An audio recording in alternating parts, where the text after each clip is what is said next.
Good morning. જય શ્રી કૃષ્ણ. ગુલાબ બનાવો બધાય. આજે કયો વાર છે? ગુરુવાર.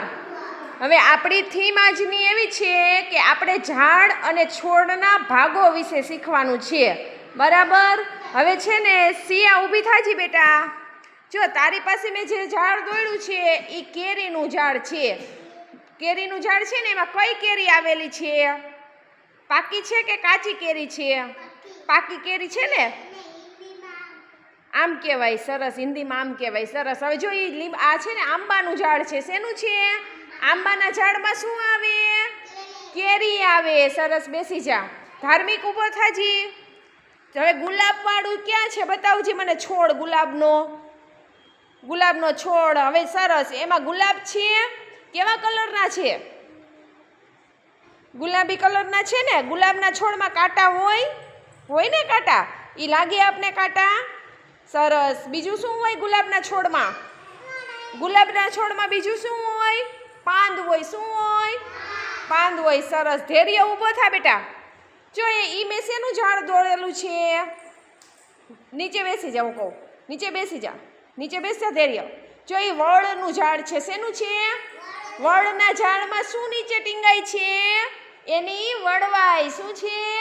વડવાઈ છે. સરસ. નેત્રા, આ શેનું ઝાડ છે? કડવો લીમડો. આપણે જે લીમડો હોય ને કડવો, એની અંદર શું આવ્યું છે? પીળું પીળું લીંબુડી. શું છે? લીંબુડી આવી છે. અને બીજું શું હોય ઝાડમાં? પાંદ હોય. શું હોય? લાકડું. આપણે જે થડ હોય એ શેનું હોય? લાકડું હોય. શું હોય? સરસ. દિયાન, હવે આ તારી પાસે ઝાડ છે એ શેનું છે? આસોપાલવનું ઝાડ છે. હવે આપણે ગમે ત્યારે કંઈ પ્રસંગ કરીએ તો શેના પાન બાંધે છે આપણા ઉમરામાં? આસોપાલવના પાન બાંધે ને. તે જોયા છે આસોપાલવના કેવા પાન હોય? લાંબા પાન હોય. કેવા હોય? લાંબા હોય. સરસ. નીચે બેસી જા.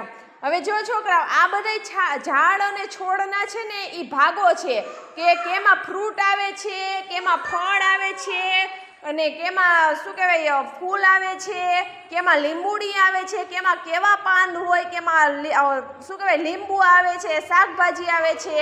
આ બધું શું છે? એના ભાગો છે. શું છે? કે જેમ કે આપણા હાથ હોય, પગ હોય, આપણું શરીર છે એમાં આપણા અંગો હોય ને, એમાં ઝાડના અંગો હોય કે આપણામાં હાથ હોય, પગ હોય, આંખું હોય, મોઢું હોય, જીભ હોય. આ બધું આપણા અંગો છે ને, એમાં ઝાડવાના અંગો કહેવાય. શું કહેવાય?